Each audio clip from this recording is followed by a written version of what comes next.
Je vous invite à un moment de réflexion méditative face à la mort. Je vais conduire ce moment de réflexion méditative à la première personne. Il vous appartient de vous associer à la dynamique de travail de cette réflexion méditative.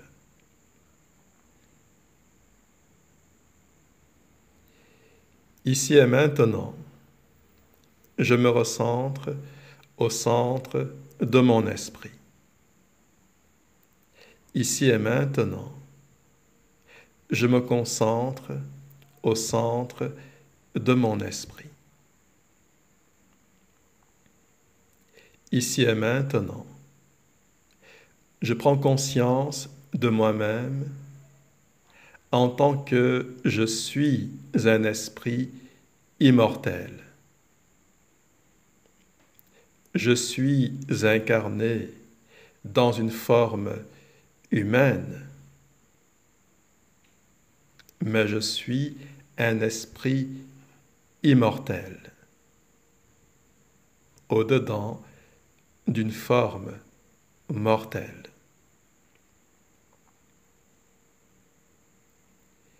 Ici et maintenant, je prends conscience de moi-même en tant que je suis un esprit immortel, en tant que je suis un esprit immortel.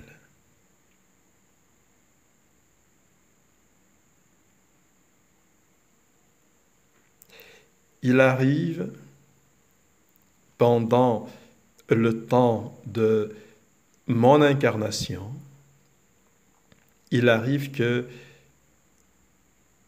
je doive faire face à la mort d'un proche, à la disparition d'un proche, au décès d'un proche, au départ d'un proche. Pendant que je suis immergé dans cette forme humaine, je reconnais que j'ai tendance à oublier que je suis un esprit immortel. Au quotidien, pendant mon incarnation, je me vois humain. Je me sens humain. Je me perçois humain. Je me pense humain. Et j'ignore que, en définitive, je ne fais que me croire humain. La croyance que je suis humain est nourrie par ce que je vois de moi-même, ce que j'expérimente de moi-même, ce que je sens, ce que je ressens de moi-même.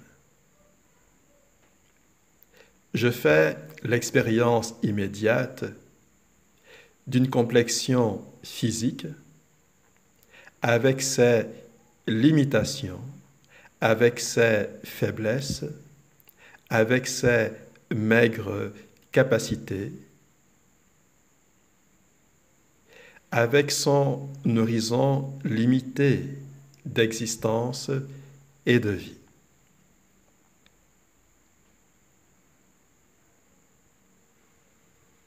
Arrimé à cette complexion humaine, oui, au quotidien, je me crois humain. Parce que je me vis humain, je me ressens humain, je me vois humain,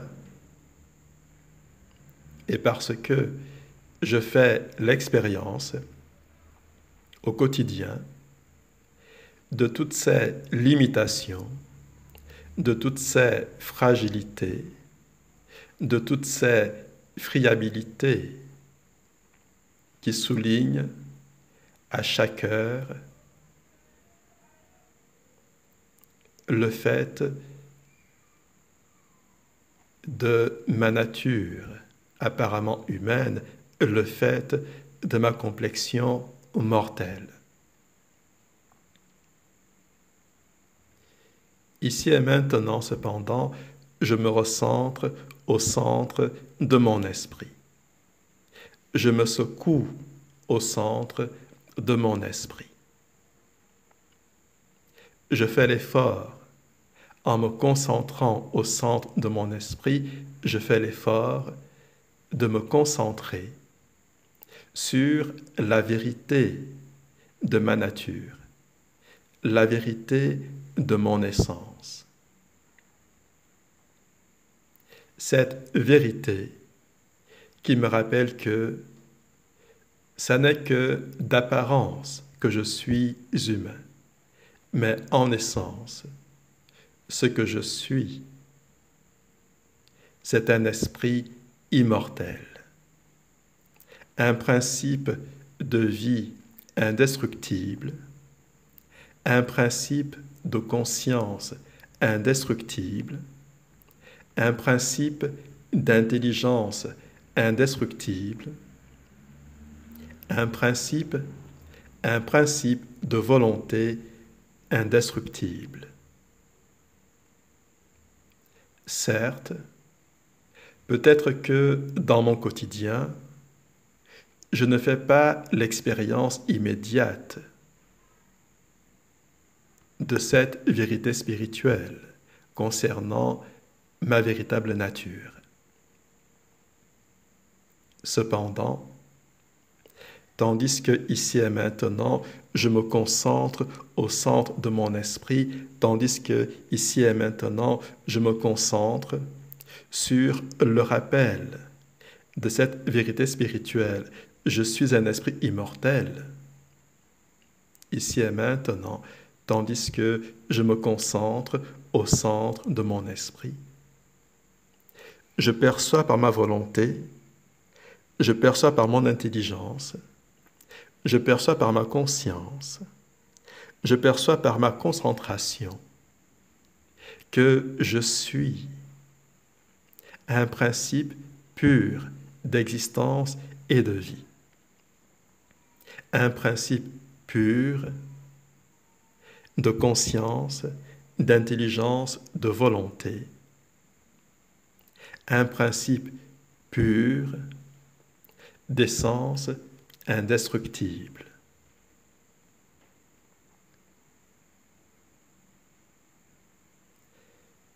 Je me sens ainsi, au centre de mon esprit, au centre de ma concentration. Je suis un point absolu d'existence. Je suis un point absolu d'intensité, de lumière et de vie.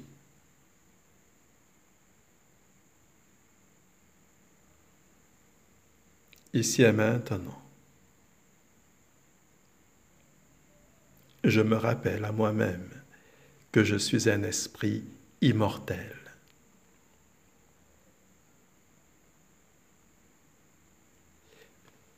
Au centre de mon esprit, dans la concentration au centre de mon esprit, je me raffermis dans la vérité de ma nature. Je me raffermis dans l'affirmation de ma nature. Je suis un esprit immortel. Je suis un esprit immortel. Je suis un esprit immortel. Alors je repense à cette perspective. Dans le temps de mon incarnation, pendant que j'évolue à la surface de la terre, incarné dans une complexion humaine, me croyant humain au quotidien, il m'arrive d'être confronté à la situation de la perte d'un proche, de la mort d'un proche. Quand ce proche était proche de moi par les liens d'attachement affectif, par les liens de l'affection, de l'émotion, du sentiment. Quand ce proche était proche de moi par les liens de l'attachement affectif, sa mort est toujours vécue dans ma sensibilité humaine comme un drame, comme une tragédie,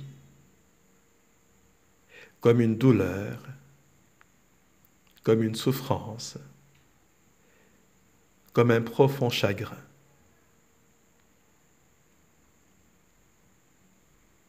Il y a toujours quelque chose qui se déchire en moi quand je perds un proche.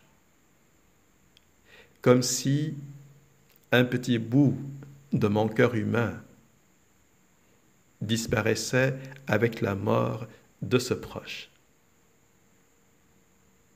Une blessure, une déchirure, une brisure. Dans tous les cas, un chagrin, une peine, une souffrance. C'est la réaction normale de ma complexion humaine. Immergé dans cette forme humaine, immergé dans la chair de cette complexion humaine, mais aussi immergé dans la sensibilité de cette complexion humaine, je vis tout cela comme si, effectivement, c'est moi, l'être spirituel, qui expérimentait véritablement de telles réactions. Et cependant, ici et maintenant, alors que je me concentre au centre de mon esprit, je suis un pratiquant spirituel, je suis un pratiquant spirituel. Je ne suis pas un homme de croyance, ni un homme de doute. Je suis un homme de pratique qui apprivoise le soleil de mon esprit, qui apprivoise la concentration au centre de mon esprit, qui apprivoise la galvanisation du feu de mon esprit. En tant que pratiquant de l'esprit, ici et maintenant, alors que je me concentre au centre de mon esprit, je peux prendre conscience que, en mon essence, je suis détaché. Il n'y a que la chair émotionnelle qui souffre de la disparition d'un proche. Je ne vais pas nier l'expression de la sensibilité naturelle de la chair de mes émotions. Je ne vais pas nier l'expression de la peine naturelle de la chair émotionnelle de ma nature humaine. Mais ici et maintenant, alors que je me concentre au centre de mon esprit, je vois cette distinction intérieure. Moi, l'esprit immortel concentré, je suis serein, je suis détaché et je vois les choses dans une perspective de lumière. Et dans le même temps, la sensibilité de ma complexion humaine expérimente la douleur de la disparition d'un proche. Dans la chair de mes émotions, il y a bien la peine, il y a bien le chagrin, il y a bien ce quelque chose de blessé, de fragilisé, de douloureux. Mais dans le même temps, au centre de mon esprit, il y a de la force. Il y a de la force. Il y a de la force. Une force d'intensité, une force de sérénité, une force de lumière. Et dans cette force de mon esprit, je regarde les choses et je comprends que la mort d'un proche, comme la mort de quiconque, la mort est seulement la séparation de l'esprit et de la chair, la séparation de l'être spirituel d'avec la complexion d'incarnation. Ce qui meurt, c'est la chair. Ce qui meurt, c'est la complexion d'incarnation. Ce qui retourne à la poussière, c'est ce qui déjà n'était constitué que de poussière.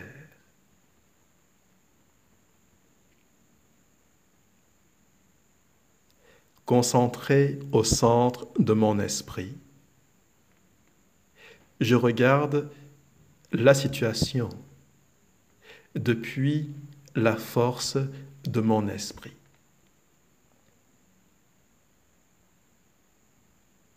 Et je vois les choses dans leur vérité.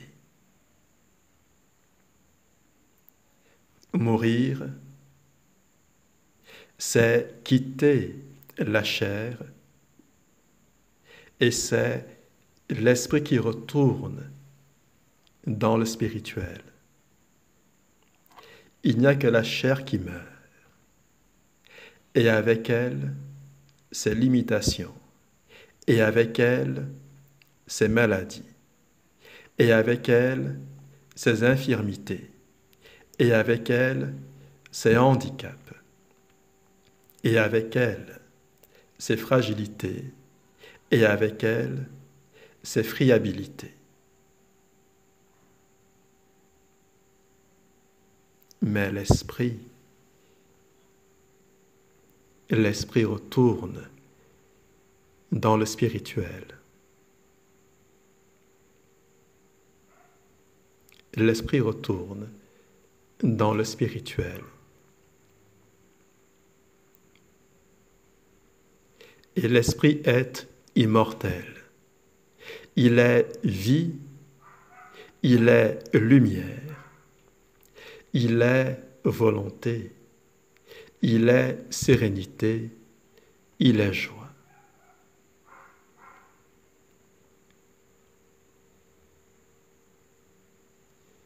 Alors ici et maintenant, tandis que je suis concentré au centre de mon esprit, je raffermis en moi la compréhension de cette vérité spirituelle. Il n'y a que la complexion mortelle qui meurt. L'esprit est immortel.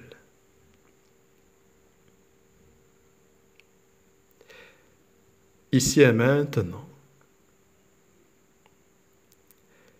je suis concentré au centre de mon esprit et je suis conscient de moi-même en tant qu'esprit immortel. Je m'affirme moi-même dans ma volonté comme un esprit immortel. Je m'affirme moi-même dans mon intelligence comme un esprit immortel. Je m'affirme moi-même dans ma conscience comme un esprit immortel. Concentré au centre de mon esprit, je reconnais ici et maintenant, j'affirme ici et maintenant, je me ressaisis moi-même ici et maintenant comme un esprit immortel. Alors oui, c'est en tant qu'esprit immortel que je veux maintenant regarder la situation. Quand je suis dans la situation d'avoir perdu un proche, qu'est-ce que je vois quand je regarde les choses, non pas comme un être humain, mais comme un esprit immortel? Qu'est-ce que je vois? Je vois que un esprit frère vient de quitter sa complexion d'incarnation qui était devenue hors d'usage pour X raisons. La complexion peut être hors d'usage par le fait d'un accident, par le fait d'une maladie ou par toute autre cause entraînant sa cessation de fonctionnement. Que la complexion soit mise hors d'usage parce qu'on l'aurait assassinée, parce qu'on l'aurait empoisonnée ou parce qu'elle se serait suicidée, ce n'est pas le moyen par lequel cela s'est fait qui a du sens ici. Le seul élément signifiant, c'est que quand je regarde les choses comme un esprit immortel, face à la mort d'un proche, ce que je vois, c'est que un esprit frère a quitté sa complexion d'incarnation qui était devenue simplement hors d'usage,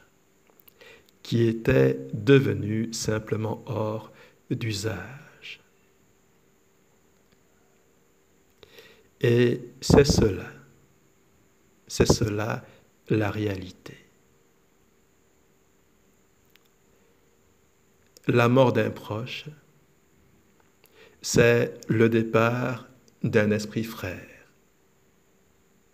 C'est le retour d'un esprit frère dans le spirituel. C'est certes la fin de parcours d'une complexion d'incarnation.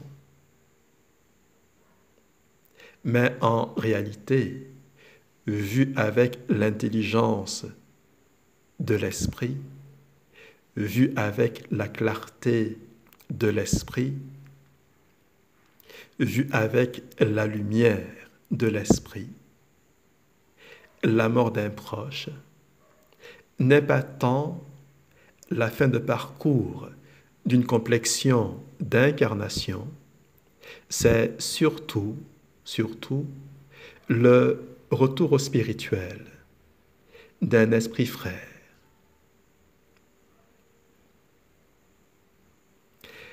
Il est vrai que ma propre complexion humaine voit les choses dans la perspective de la cessation de fonctionnement, de la fin de parcours d'une autre complexion humaine, Mais quand je me concentre au centre de mon esprit et que je vois les choses comme un esprit immortel, ce que je vois, ce n'est pas la fin de parcours d'une complexion humaine. C'est le retour dans le spirituel d'un esprit frère.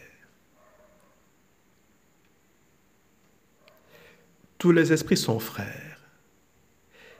Le seul lien entre les esprits immortels est un lien de fraternité.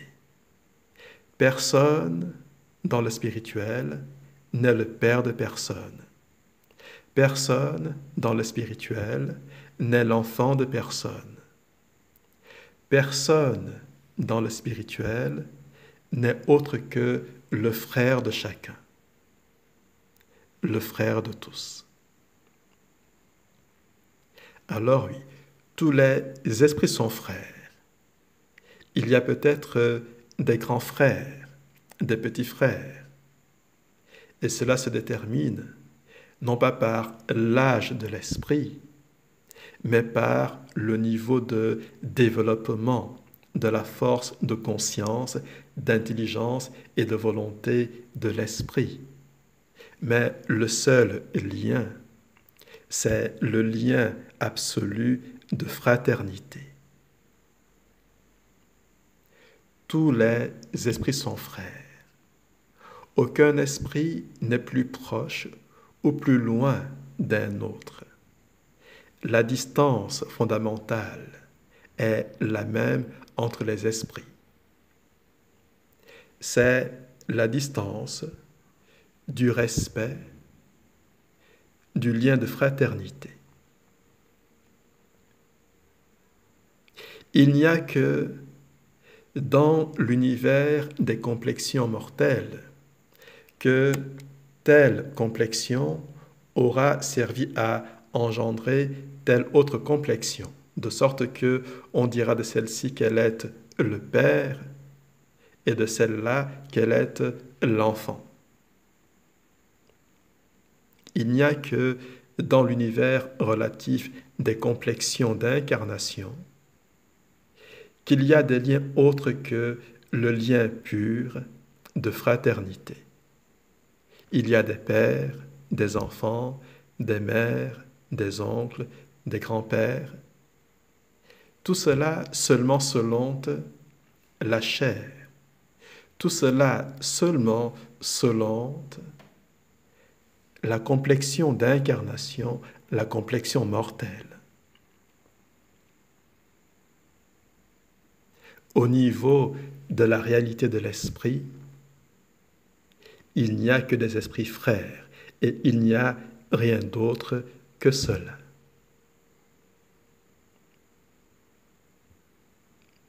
Alors, dans la mort d'un proche, qu'est-ce qu'il y a? Il y a simplement le retour d'un esprit frère dans le spirituel, parce que sa complexion d'incarnation est devenue hors d'usage. La manière dont la complexion d'incarnation aurait cessé de fonctionner, ça n'a aucune importance. Ça n'a aucune importance. Le fait fondamental, c'est que, à un moment donné, la complexion d'incarnation devient hors d'usage. Et quand cela se produit, l'esprit immortel, n'ayant plus l'usage de cette complexion, l'esprit immortel quitte la complexion et rejoint le spirituel. Et cet événement est toujours pour l'esprit un moment de lumière. C'est le retour pour l'esprit, c'est le retour à la lumière. C'est le retour à la grande respiration. C'est le retour à la grande joie. C'est le retour à la grande liberté. C'est le retour à la grande vie. La vie a même l'infini. La vie a même l'absolu. La vie a même l'immortel. La vie a même la joie indestructible. La vie a même l'immensité illimitée. La vie a même l'énergie pure. Laquelle énergie, sous la volonté et l'intelligence des esprits, laquelle énergie génère des mondes, génère des créations, génère des créatures et déploie des merveilles sous l'impulsion de la volonté et de l'intelligence des esprits.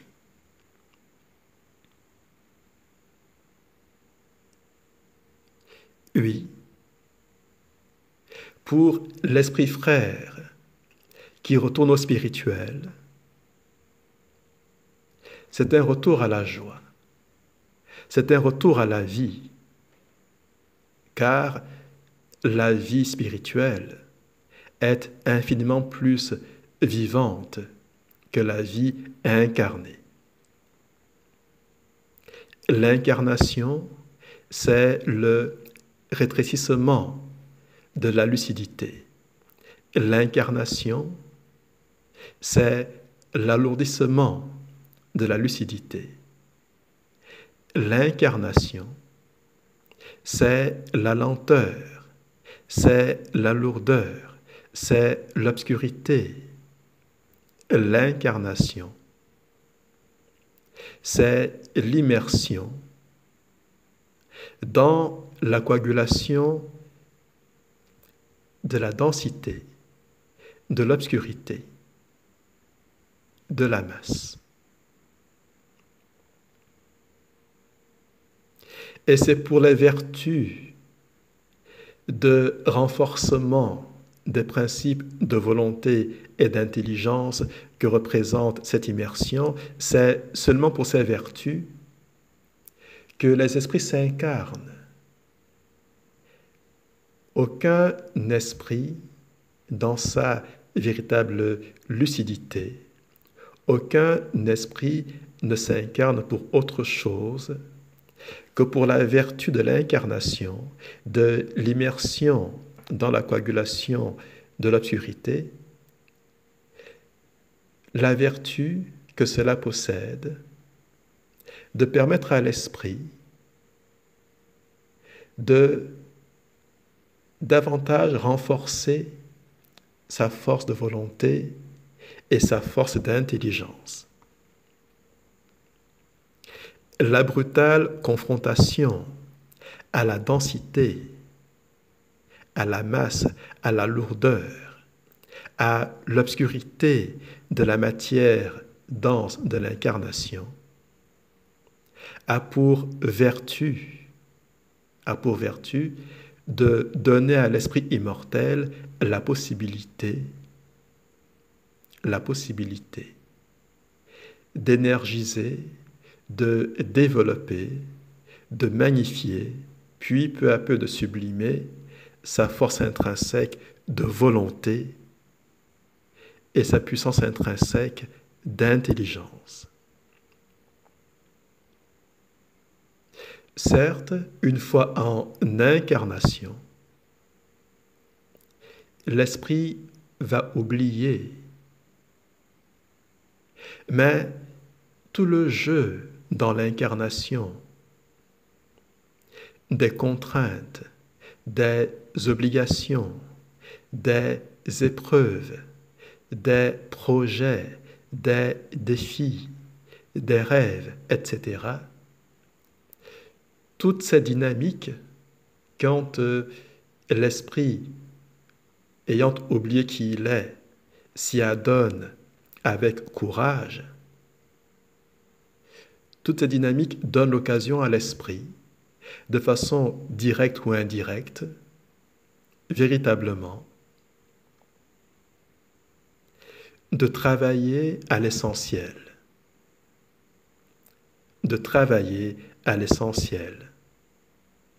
Renforcer un peu plus le feu de sa volonté et le feu de son intelligence, même si c'est derrière les larmes de la chair, même si c'est derrière les découragements de la chair, même si c'est derrière les moments de faiblesse de la chair. Pour peu qu'il y ait eu des instants de courage, de détermination,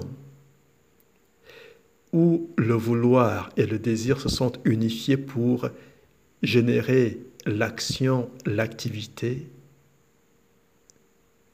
l'esprit aura bénéficié de la vertu de l'incarnation.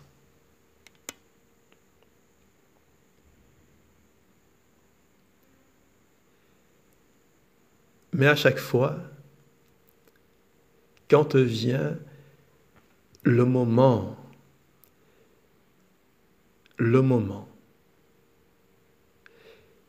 de la cessation d'activité de la complexion d'incarnation, quand vient le moment de la mort, de la séparation d'avec la complexion d'incarnation, je sais que pour l'esprit immortel qui quitte la chair, c'est toujours un profond soulagement. C'est toujours un profond soulagement. C'est avant de mourir que la personne qui va mourir peut avoir peur de la mort. Mais une fois la mort effective, une fois la séparation effective entre la chair morte et l'esprit toujours vivant, pour l'esprit, c'est toujours un soulagement. C'est le retour à la lumière. C'est le retour à la liberté. C'est le retour à la joie. C'est le retour à l'immensité. C'est le retour à la vie plus grande du spirituel.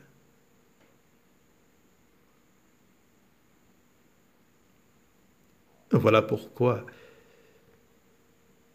si je regarde la mort d'un proche avec les yeux de l'esprit immortel que je suis, eh bien, la seule chose que je puisse faire de sensé, d'intelligent, la seule chose que je puisse faire de sensé, d'intelligent, c'est simplement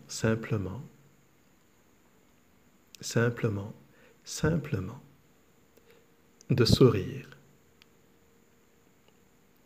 et de dire à l'esprit frère qui s'en va, bon retour à la maison, bon retour à la joie, bon retour à la vie, bon retour à la lumière, bon retour à l'immensité.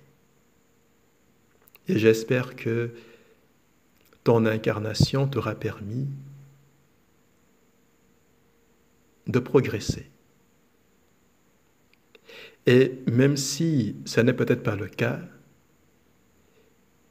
eh bien, tu sais que tu as l'éternité, mon frère, pour revenir, pour essayer et pour réussir.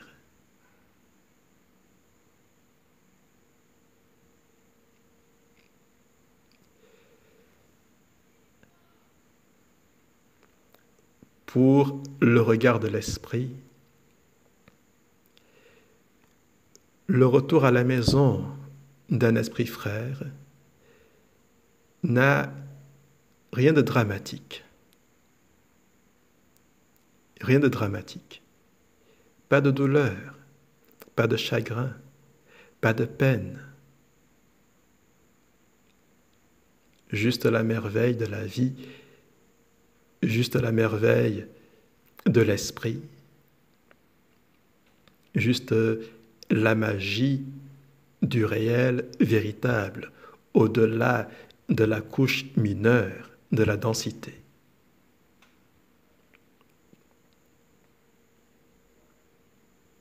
Alors certes, oui, ma chair humaine, ma sensibilité humaine ne peut pas voir les choses ainsi.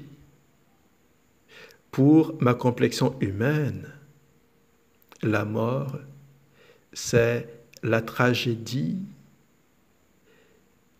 de la mise hors service d'une autre complexion humaine. Mais pour l'esprit immortel que je suis, la mort, c'est juste le retour à la maison d'un esprit frère.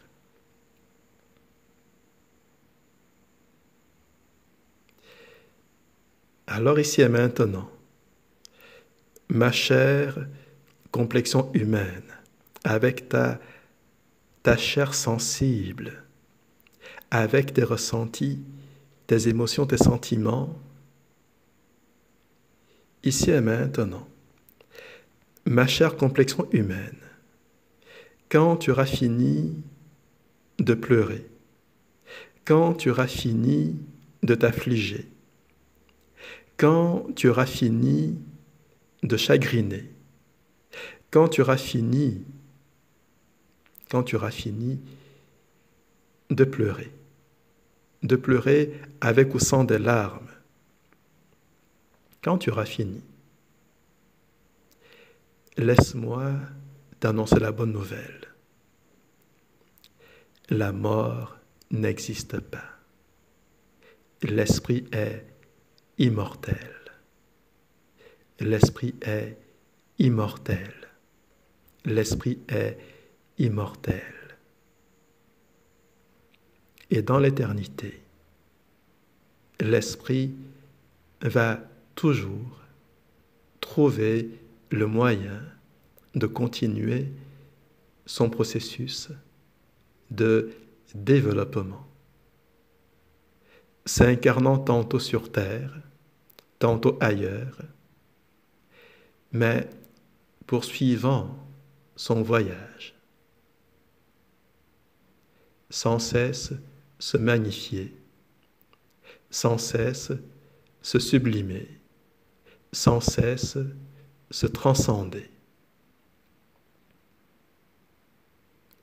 Et la beauté de cela est un soleil radieux qui dissipe la petite ombre illusoire de la peine, de la mort, comprise dans les petites limitations terrestres et humaines. Ma chère complexion humaine, quand tu auras fini d'accuser le coup, d'accuser le choc, quand tu auras fini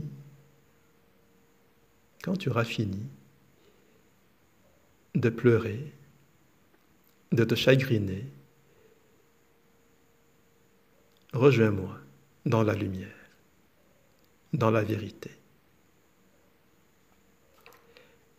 Un esprit frère est parti. Il est retourné au spirituel et tout va bien. Tout va bien. Tout va bien.